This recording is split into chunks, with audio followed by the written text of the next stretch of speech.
Welcome, everybody. Sorry for being late. I want to start out with that because I got to work late.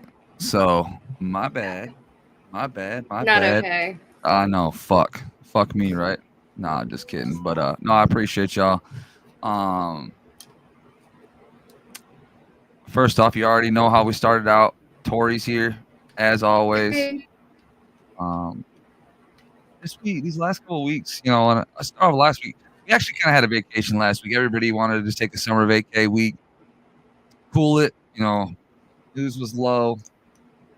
We were chilling, waiting for camp here. What was that? Start tomorrow. Yeah. Lots of things, that was not going on. Now that we can start getting into camp and we can get a little bit more news out of everybody, we can start talking about some shit.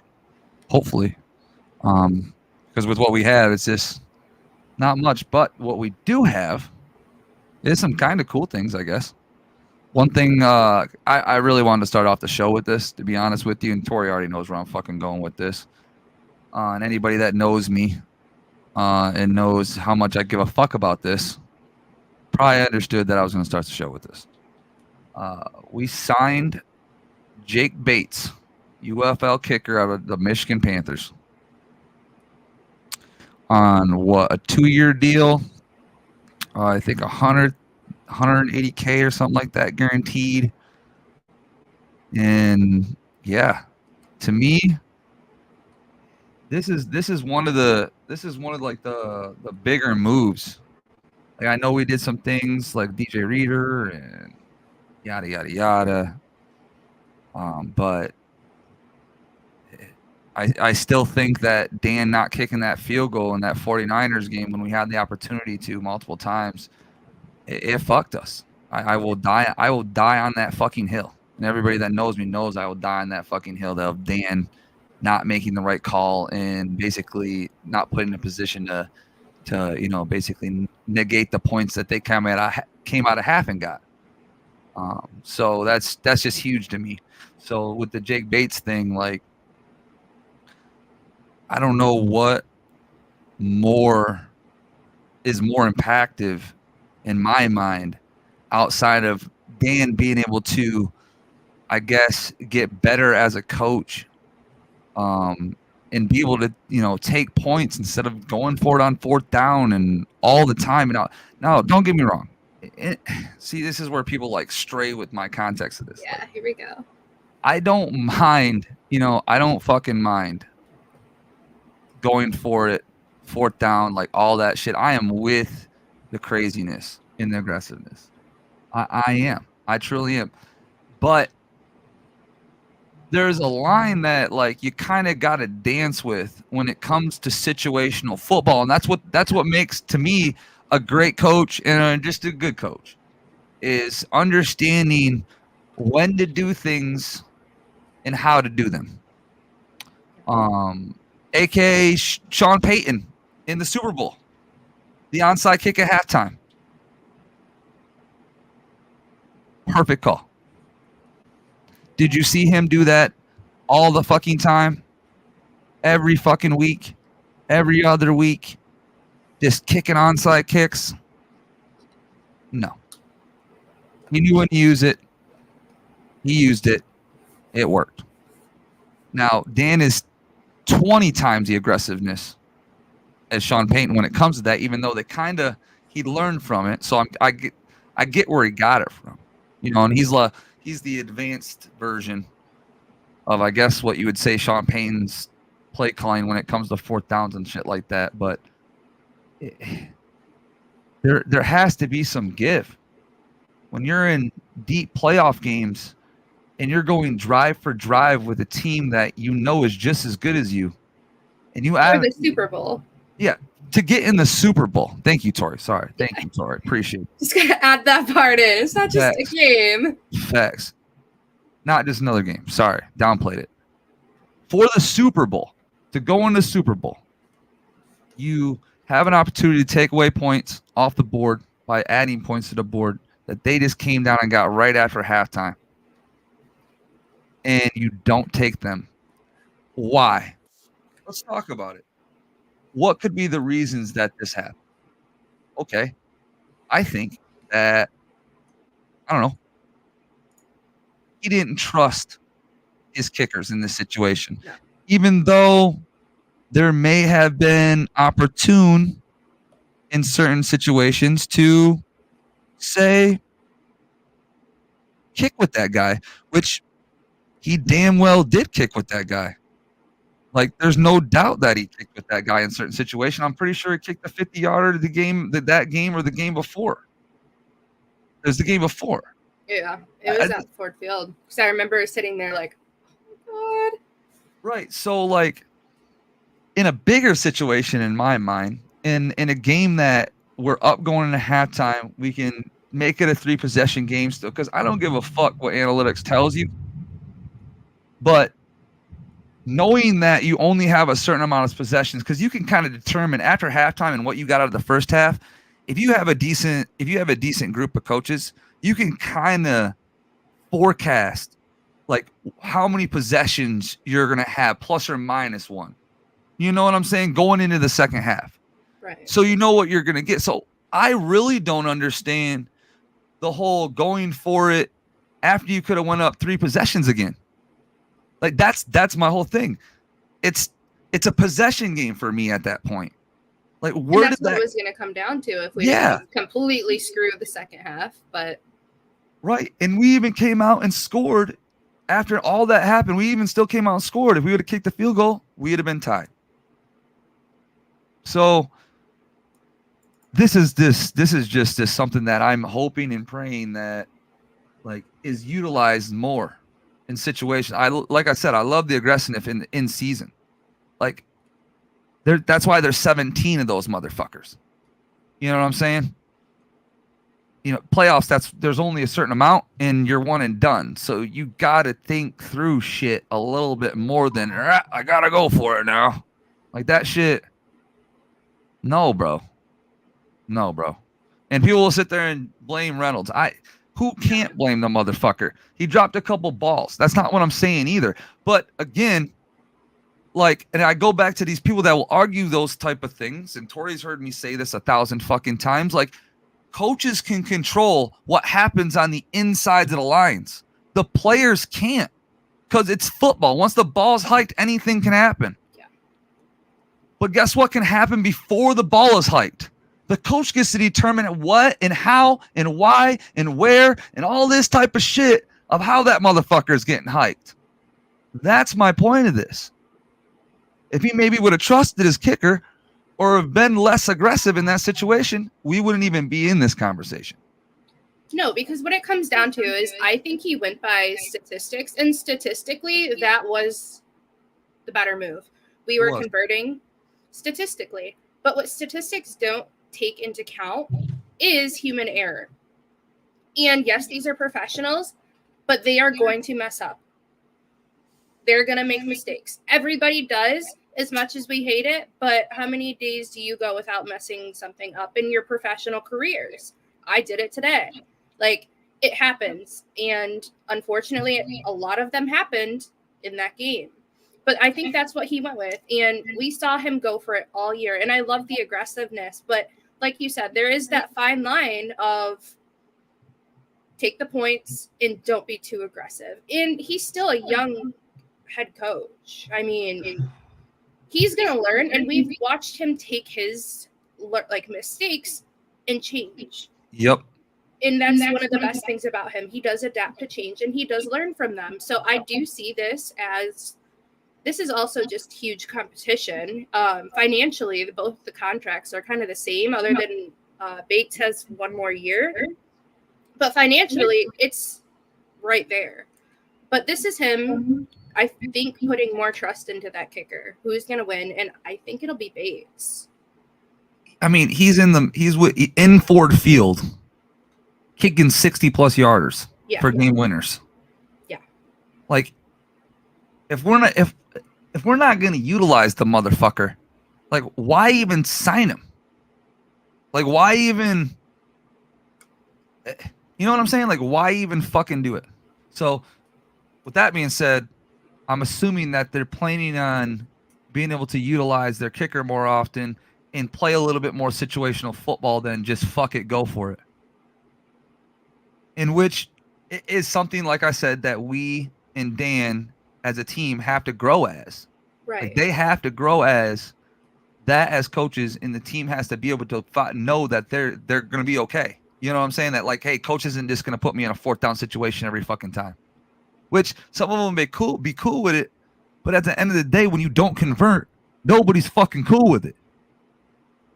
Yeah. That's the problem. With what happens, it sucks because you could have took points.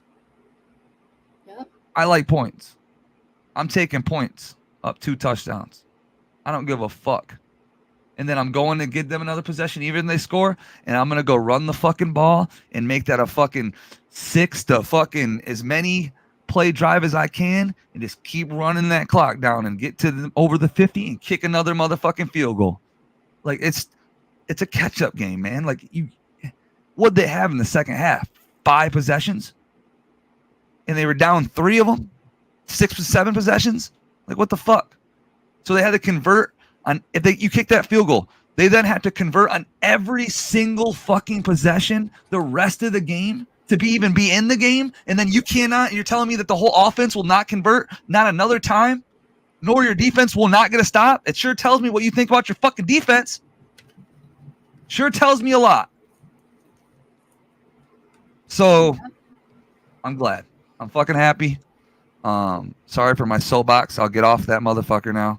Like I told you, I really truly think this is a very big downfall of this team when it came in down the stretch. And like I don't give a fuck what anybody thinks about this, and this is my opinion. And if you don't have a decent kicker and you're not willing to take points when you need to take fucking points, it is not good for the team.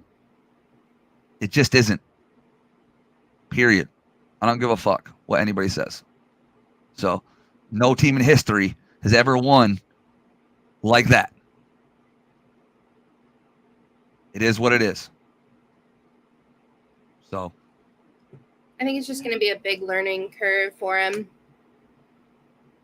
Unfortunate that it happened in a huge fucking game, but like the fake punts though, Tori. Like I'm cool with the fake punts, even on where it was at in the fucking game where they fucking went for it on like the 20. Like I'm cool with the Chiefs game. I'm cool with that. I'm fucking cool with it. All that is an in-season game where you then get 17 or 16 fucking more games or 15 more games. Like what the fuck? I get it, but not in the NFC Championship game when you've never fucking been there in the history of your organization except for the motherfucking 50s, and you have an opportunity to take points up 3 and go 3 possessions. No. Take the fucking points. We watched it happen in Dallas too. Like they were set. They were getting that conversion. That was 3 times we ran something back to back to back. Yeah, just take the fucking points. Go to OT, bro. Yeah. Like I understand the whole point of it. Sometimes, like in situational football, like you're seeing your guys, they're drained. You don't think they'll be able to get to the next overtime. But isn't that like that's that grit that we teach? Exactly. What you are sitting here fucking preaching, that no matter what, they're going to kick you when I'm down, and then we're going to bite your knee off, and then we're going to kick you when you're down again, and then we're going to bite your toe off, and you can't preach that shit and then not do it. Right. We're not counting on your team to be able to go to that next fucking level, even though you're seeing something that may be different happening. That is going to happen. And that game would have affected seeding like heavily. So yeah, facts. Like there's just more implications in some of these, like just fuck it. Like I said, fuck it, go for it type of situations. Like that shit's got to die at some point. Like it's got to calm down. He's so like passionate about being who he is through his coaching, but like there's a time and a place, and neither of those were the time nor the place. Yep. Even though we did get fucked. So I get why they went for it again after the fucking, you know what I'm saying? I get that shit. Like I totally get it. I understand it. Like, but guys, like when we want to be consistent and we want to continuously get over the hump that we're trying to get over, Like, you still have to play and do smart football things. Like, you can't just all of a sudden reinvent the fucking wheel. Like, there's a reason why there's been, thousands of fucking coaches. Not many of them have reinvented the fucking wheel. And no offense, I don't think Dan Campbell's going to be one of them. No. I don't think you're going to see that. He's a different brand, but not a typical, but it's not. But his brand is not unheard of. Dan's brand, the way he coaches and the way he does things, is not unheard of. No. He's a player coach that is a fucking, I'm going to put the best people around me to lead them type of coach. Not, I'm doing it myself. I'm the offensive coordinator, defensive coordinator. I'm running this team. He doesn't do it that way. He's a family builder. But that's not the first time that's ever fucking happened. No, He's not reinventing the fucking wheel on that one. You know what I'm saying? We just have never seen it in Detroit. Mm-hmm. We have never been in a situation where we've ever seen a coach like this. Yeah, I get why we're a little confused, on what we're seeing, and maybe some of the guys, fans and shit, are going, "Yeah, this is something brand new. Dan's is coming up with this." No. You've just never been a part of or seen anything like this because you've been watching the Lions for 30 fucking years. That's why. So once you understand that, let's get back to the football shit and do the right things when it comes to football. So, that's my whole thing about this. I love the aggressiveness in the season, but when dire shit needs to happen, real football needs to come into play. Back to the basics of what clock management is, because that's been his problem. And 2, learning to be less aggressive in big situations and playing it smarter. Yeah, maybe passing it on third fucking down, Tori. How about that? That'd be crazy. But like you said, referencing Sean Payton, everybody knows we're going for it. Every single situation that we were in, like when I was at the games, every person, we're going for it. We're going for it. And it's so, we all know. The other teams know. Don't go for it. Switch it up. Use it as an element of surprise. Right. No, exactly. And everybody can attest to this that fucking watches the Detroit Lions and knows Dan and his aggressiveness.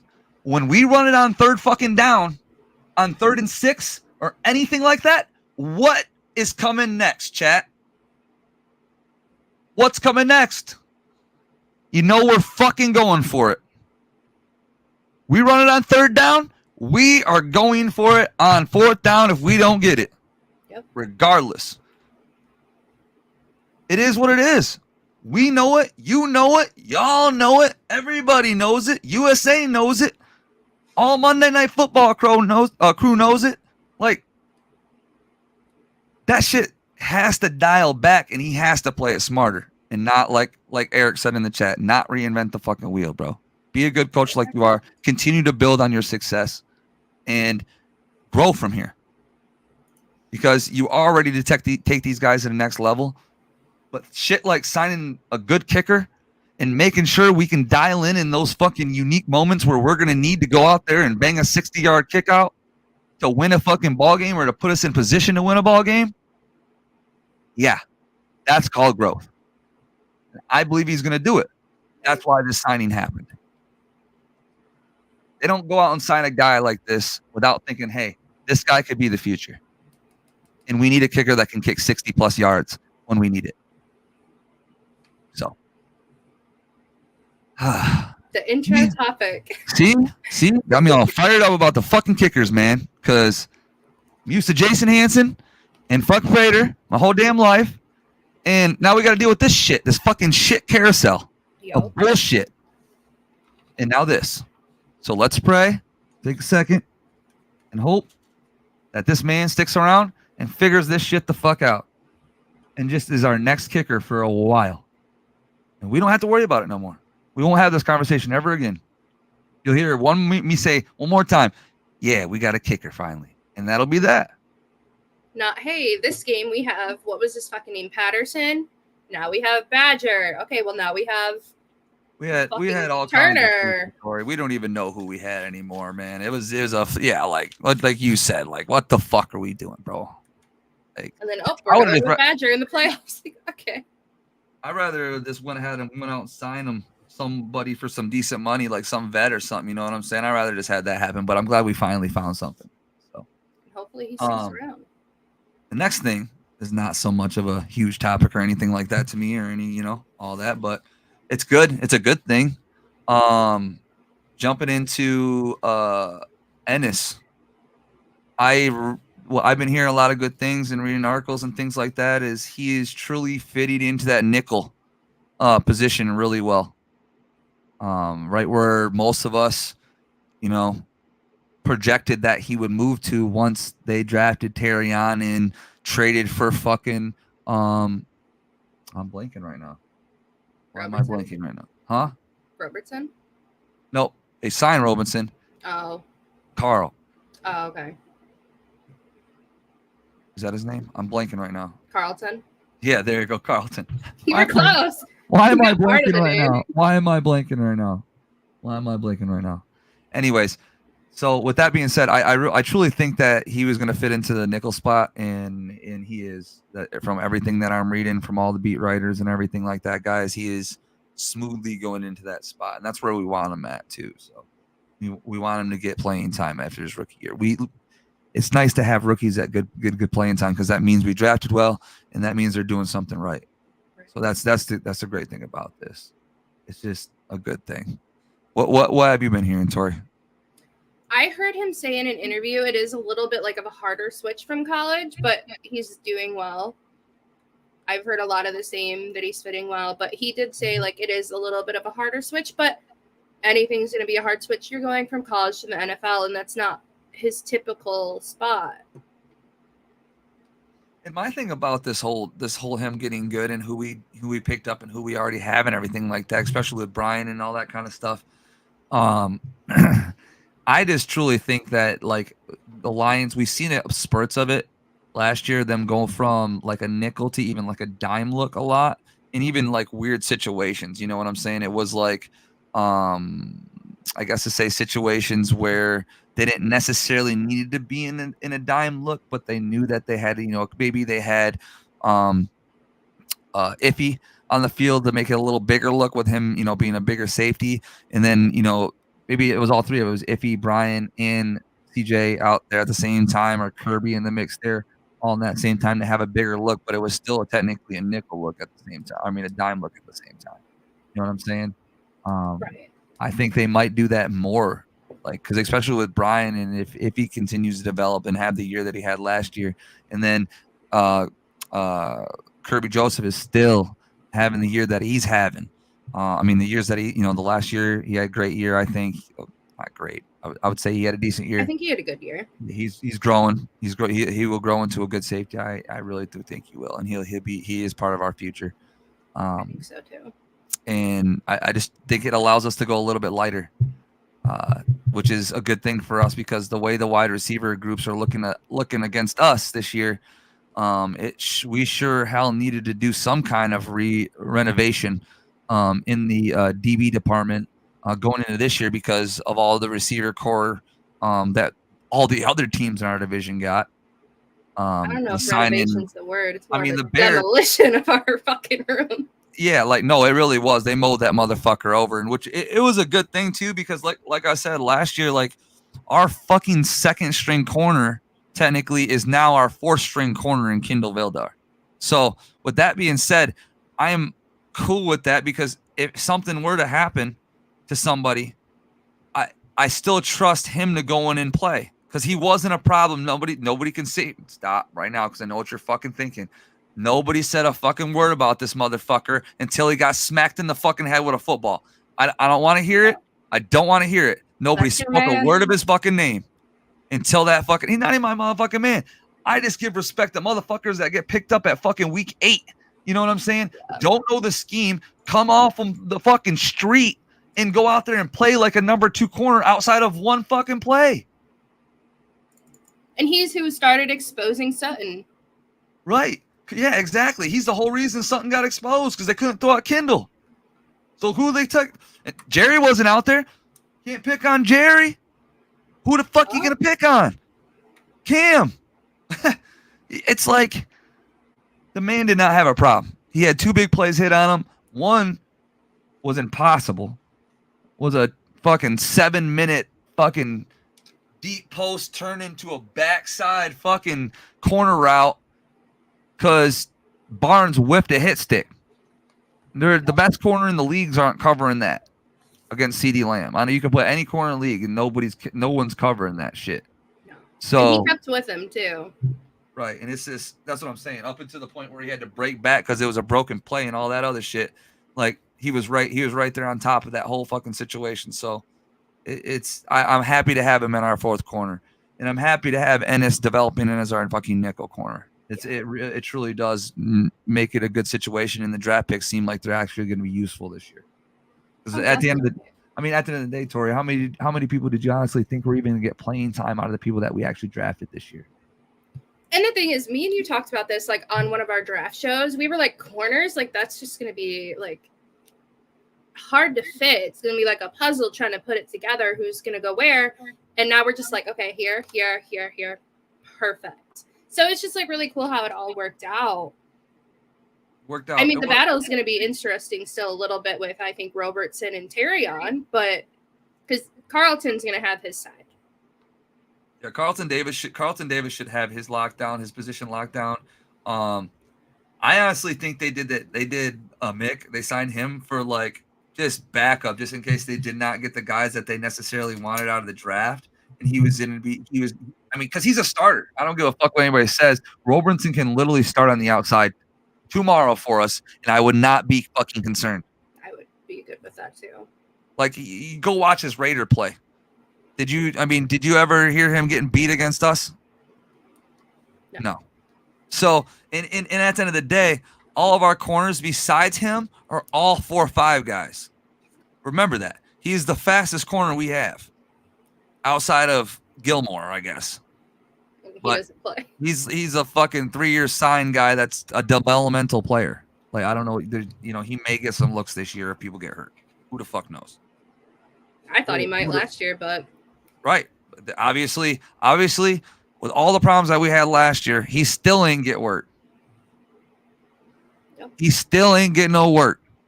It's last year, so small at all. Because even with all the injuries and everything going on. So what does that tell you about the development of that player? Not ready. Not fucking ready. They're waiting on that, and they're ready to go whenever they say they are.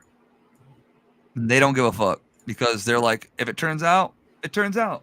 If it doesn't, well, we wasted fucking $700,000 in a couple of years on one player that could have been something. Yeah, definitely. What are you going to do? What are you going to do? Nothing. You took a chance. It's like Broderick Martin 2.0. Except for he wasn't drafted. And everybody's going to hate everybody because he's a 3rd-round pick. A little different, but you get what I'm saying. It'll be all right. Right. All right. So on to some funky news. Not really Lions related anymore. Well, kind of, I guess. Mr. Bugs, what the fuck's going on, man? I'm not gonna be down, I'm not gonna sit here and harp on it, but dude, what the fuck is going on, bro? It's wild because it started off with we covered it like 3 weeks ago. No, we covered it a little bit ago. Where'd it go? Oh wow, okay, that didn't pop up like I wanted it to. But when he got a warrant out for him or arrested because the dogs. Oh yeah, the animal cruelty shit. Animal cruelty started off with that, and we're like, not a good start out, by the way. Super sick start out. Right, great. Sick. But now you are pulling your girlfriend out of your baby mama out of her house down a set of stairs with a tire iron. That sounds for domestic violence. Innocent until proven guilty, but fuck, dude, to even have those charges against you, man, I don't even know what to say, dude. This is why we're going to briefly touch about this, because this is fucked. The only reason we talk about this is because remember all that shit he talked about us? About all this shit? About the Lions this and Lions that? I'm glad I'm this, I'm glad I'm that. You ain't about to be nowhere but some bars, buddy. I just found the article. Isaiah Buggs allegedly, mind you, dragged his child's mother down the stairs, injuring her. He broke into her residence with a tire iron at 5 a.m., according to police. This is his second off-season arrest following accusations of starving dogs. And I think it was like 18 hours before this. I didn't tell you this part, but he posted on his Instagram a video of him like all dressed up, real nice, and it was captioned, "Proud of the man and father I'm becoming." That was, I think, 18 hours before he was arrested for domestic violence. So. What the fuck, dude? What the fuck, dude? Real winner. You should be real proud, buddy. Jesus Christ. Like, what do you even say? Good luck on your NFL career after all this shit, bro. I don't know what to. Hopefully this is untrue and none of this happened. All I'm gonna say, because if it is, fuck. Have fun in jail. Have fun in jail, if it's true. It's where you belong, if that's true. Yeah, I don't. That's a wild one. Mr. Time for both of them. Yeah. What are you in for? Dog abuse, baby mama abuse. Yeah, this a tough look all around. We'll just say that. Jesus, that's wild. But I want to say this. Glad he's not on the team if he is. Brad Holmes knows best. Always somehow. Don't know how he did it, but here we are. All right, so something now positive about what's going on here. I guess this summer is like the summer bonanza of youth football camps from our players, which is amazing that our players are willing to go out and do these things for nothing, get back to the community for nothing, and just do their best to just get their roots in and get settled. And then get back to the kids. Yeah, these guys are top fucking tier gentlemen. Top fucking tier guys. So I can't say with any more respect. Good fucking shit, boys. Yeah, absolutely. Good fucking shit. Get the community involved. Get your roots down. That's the best you can do. Take care of the kids. 3 simple things. Exactly. Because someday, some of those kids coming out of these camps are going to be who we are watching. They're going to be the new them. Yep. Down the road. But we see it all the time. We see it in all the videos and all this stuff. Like, little Pat Mahomes was on the sideline. Oh, there he was. You know what I'm saying? Like, yeah. it's we see it, and it's just always I'm cool with always giving back, but to go take care of the kids, that's number one, and get them going so there is a future and they see. Because to me, a lot of these kids, as everybody knows, not always from the best situations. They don't always get the opportunity to see what may happen right in front of them. So to put them in a youth camp where they can physically see this man or this person and go, this is a football player. This is what I can do. Huge. And you know that these camps are making these kids days, months, their years, especially like if it was my favorite player and I was a child, that would make my life. That would be one of the best days of my life. Remember it forever. You would remember it forever. And if that guy tells you something, you are going to take that extra to heart because you've seen them succeed. You've grown admiring them. You've watched them. And that's just going to help you get better. Yeah, that's big bro. You know what I'm saying? Exactly. That's what you look up at as. That's what you all been kids and seen your your like idol or whatever. You know how it is. So it's huge, and the city of Detroit and all the surrounding Michigan cities and all that shit, and wherever you go to do these youth camps, if you went to your hometown to do it, you know what I'm saying, wherever you're from and did that shit, great. However you did it, good fucking shit, boys. Absolutely. Keep it the fuck up. I saw one today, totally unrelated to Lions, but CJ Stroud hosted one. And when he had them all sitting down, he told them to all turn around to their parents and say thank you to them. Beautiful. And that's huge. That's a lesson that they need to know, because every single one of these draft guys, on draft night, you see the video, thank you to my parents. All their parents are always there. It takes a village to help, especially growing into college, and you're going to be away. Like, it just takes so much that they need to learn to be thankful for their parents for taking them to these practices. And like, that was a huge thing. Yeah. I thought, at least, like, wow, like that was really cool. He did that.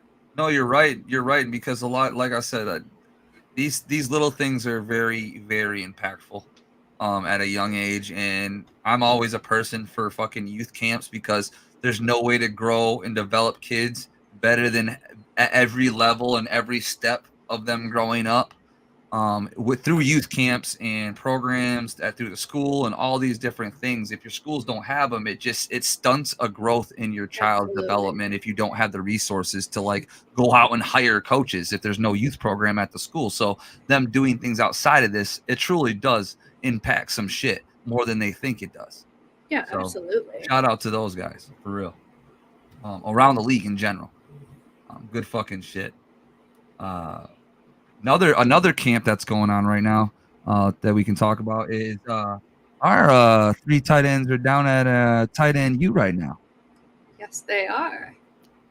If you don't know what tight end U is, it's basically a tight end camp or like get together like of all the tight ends that they invite to the league to go around and just learn tips, tricks, do some workouts with like just some of the best tight end coaches, and just perfect their craft and be able to be around guys that play their position like through and through. So I think it's a big deal, especially for our guys to be talked about like they are when it comes to going to these camps and doing their thing. I think it's huge just to say that like we have 2 guys or 3 guys that are there, and that they are, being talked about. They're not just there. You know what I'm saying? And our rookie is debatably the best one there. Well, our sophomore, but yeah, I get you. Oh yes, now he's a sophomore. Sophomore, yeah, sophomore. And, coming off his rookie year. Yep, you already know. So, yeah, it's fucking awesome, and I just want to briefly touch on that because I think that's cool, and I'm glad our tight ends are getting that extra work in. That just shows essentially how much Laporta and Wright, and what we said, 2 weeks ago, in our little snippet that is on the Twitter too, like how much these guys are understanding what they need to do, and they see the path in which they need to take already without even questioning it, because they see the light at the end of the tunnel now. There's no more just like this faint thing that maybe could be there. They've been there. Most of them have been there and done it now on that team. So all those guys can now say that they've been to an NFC championship game. So now you have an entire roster essentially of guys that have been to an NFC championship game. You can only build on that. Exactly. You know what I'm saying? And we only have built on that. Exactly. And the pieces that you got Carlton Davis. Look at his resume. He's got a fucking resume. He knows what it takes to get there. DJ Reader got a fucking resume. Knows what it takes. Zietler got a fucking resume. Knows what it takes. Like, these are all guys that we signed in the offseason, and on top of adding very, very, very good guys at their positions, top of their class positions, we built a very good base, and then we built a very good frame around this motherfucker. I'm gonna tell you what, a good enough frame that got us all the way enough to an NFC championship game. Now we built the interior, put the roof on this bitch. Now what's gonna happen? You see what I'm saying? Like that's the building blocks that we've done in the last three seasons going into this fourth. That's what we've accomplished. Yep. So now with the roof on, the couch in there, TV up on the wall, fully furnished. What's next? Just got to put a trophy in the case. Yep. That's it. Go get a trophy. So good shit, tight end. You. Thank you for, making our guys better. Yeah.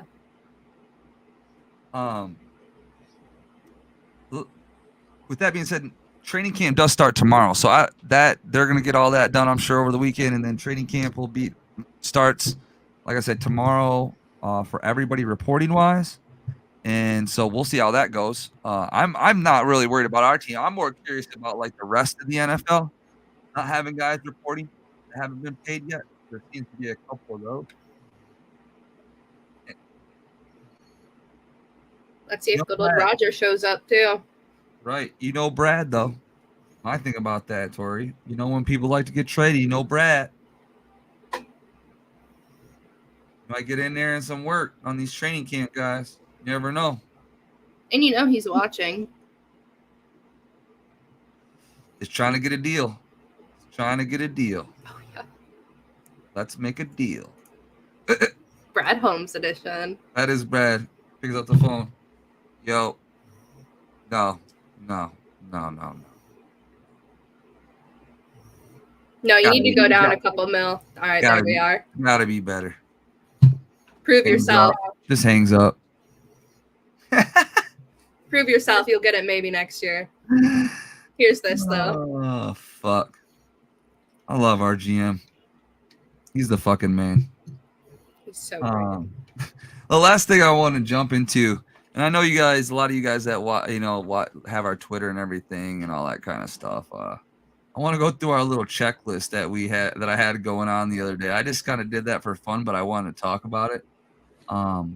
Just go through what we had checked off, because in the grand scheme of things here, yeah, some teams, I guess you could say, had a better offseason. Whatever, however you want to call that, right? But our offseason added with the team that we already had, I think that our offseason was way better than 90% of the NFL going into this shit. So, one thing we checked off, we talked about earlier, was the kicker situation. Boom. Check that off. That needed to be gone. Done. All right. Boom. Checked off. DJ Reader. Got a D-tackle. Boom. Done. Right? Needed a guard. Boom. Check that off. Got it done. Blew up the entire cornerback room. Like everybody fucking wanted. I wanted it. You wanted it. Susie wanted it. Tori wanted it. Cindy wanted it. Jeff wanted it. Jimmy wanted it. Everybody fucking wanted it. He did it. He did it. And now look where we're at. If you'd have went at the end of last year and you'd have said, all right, dude, you're going to have Carlton Davis and Meek Robinson, Ennis Rakashaw, Tori and Arnold, Kendall Vildor, all on the roster next year as your corner. And you retained Kirby, Ryan, and Iffy. I'd have been partying. What the fuck would you guys have said to yourself? How? Because remember, Tori and Arnold was supposed to go like top 15 pre-draft. We had people had us taking Ennis at our spot. And he was our second pick. So I just don't see how that in general just doesn't trump what everybody does in the offseason based on what our team is. Because, yeah, the Bears added 2 wide receivers, Keenan Allen, Oduze, whatever. I don't give a fuck. Not with what we done. If we wouldn't have done what we done, I would have gave a fuck.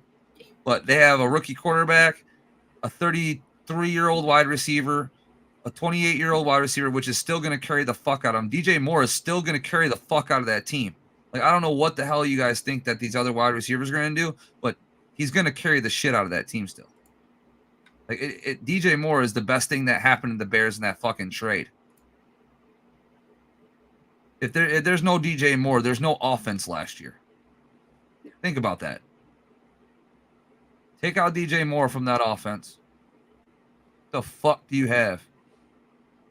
Their tight end. Cole Kmet? We're talking about Cole Kmet? That's all I can think of. Brother. I'm saying it's good. You know what I'm saying? Like, yeah, okay. That's what I'm thinking. You got a decent tight end, bro, but you got an overpaid decent tight end. I don't know what to tell you, bro. I'd still take fucking Laporta and Brock right over this motherfucker. Oh yeah. Just because I don't need another good tight end to pay out the ass for. I already got Laporta on a rookie deal, so I wouldn't even touch the man with a 10-foot pole. So I just don't see it. And then you got the Vikings, you got a rookie quarterback again.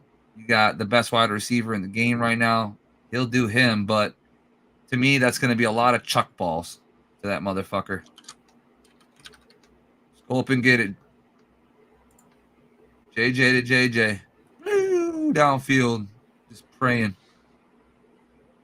Unless it's what, Drake May? Unless it's what, like Drake May too? No, I just think that JJ McCarty is going to be dog shit. Oh, yeah. And I like Michigan. I'm not a hugest college fan. If you know me, I'm not super into college football just because I think it's still poor NFL football because it's college. I'm not a big rah-rah guy when it comes to that shit. So that's where I lose interest in it because I'm just looking at guys fucking missing 5-yard slants. You know what I'm saying? Like, okay, you missed a 5-yard slant. Fuck. It got tipped and picked. Oh, fuck. Like, come on, bro. I'm not going to sit here and watch fucking 7 hours of college football. There's just no fucking way. Till John starts talking. Yeah, yeah, exactly. Exactly, my fucking John. You guys know John. Hugest Ohio State fan in the world. It just pukes Ohio State. And obviously, if you know that, then you know he ain't the happiest fucking camper the last couple of years. So every time you talk about Ohio State with his ass, he gets all pissy.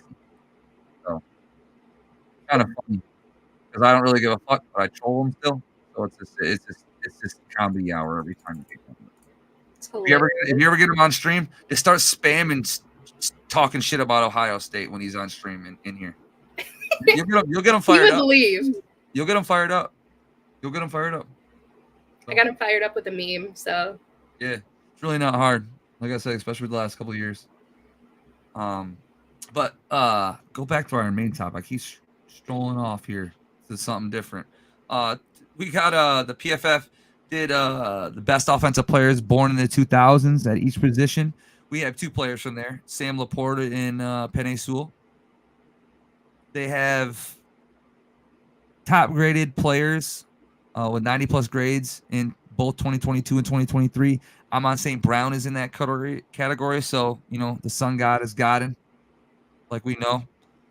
And the last but not least, the funniest one, Jahmyr Gibbs getting his tooth taken out.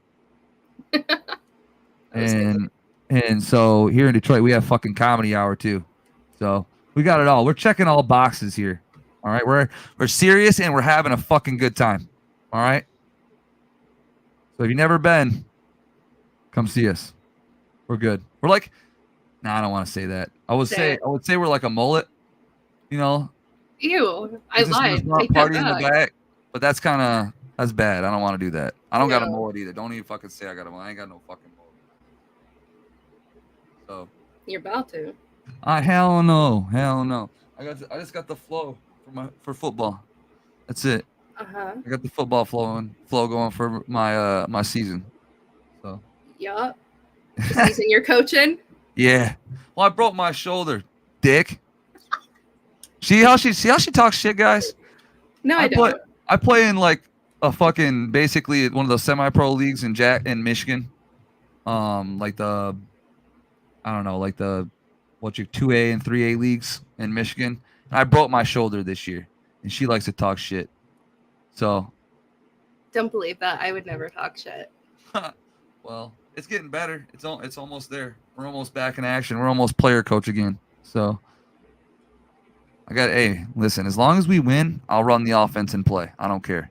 I don't give a fuck. So we'll be good. Like I said, we're 3-0 since the takeover. I don't want to hear it from you. All right. We're winning ball games out here. All right. Come check us out. Jackson Battlehawks. You already know. Come see us. Jackson, Michigan. Jackson, Michigan. Straight out of Jackson, Michigan. Seriously though. But no, yeah, there's a lot of funny things going on lately, and then that is just the Jameer Gibbs shit was this fucking comedy hour. The cherry on top. That shit was fucking comedy. Check mark. Yep, check mark. But ×5. That's all the shit that there was tons of other little news and shit like that, but that was really the things that caught my eye. It truly was. Training camp starts tomorrow. We're gonna have a lot to talk about. Hopefully next Wednesday, and really dive into some training camp shit that we're get some film. Hopefully we get some film so we can just like watch some film in here real quick from training camp and get some looks and see what's going on. I want to see Terion in the works. I want to see Rack in the works. I want to see some little breakdowns. Yeah, I want to see these guys doing some shit. So, yeah, this guy, I'm excited as fuck. Excited as fuck. But all right, Tori, you got anything else you want to chat with these folks about today? No, I don't think so. Thanks for blowing up on my tweets, except the one about Sky. Yeah, what the fuck? Why you guys blow up all our tweets, but then I put my ass on there, and then I don't even get a like or two. What the fuck, man? What the fuck? I'll keep my ass off there. That's what I'm gonna do. I'll go find another one and try it again. See, here we go. Now she's gonna start spamming them. Fuck. But no, I'm not. Okay, well, I'm glad you have nothing else to say. Talking shit, right? Cut your hair first. Oh, see, there it goes. This is what I deal with, but it's all right. That's why we're the best partnership out here. Duo, as they say. But you guys have a wonderful fucking this will come out tomorrow morning. Or no, this is live. So it'll come out tomorrow morning on Spotify. So you guys have a wonderful night. Everybody listening and that catches us tomorrow morning on Spotify. Have a great fucking morning and all that kind of good shit. And we'll see you next week. Peace. Bye.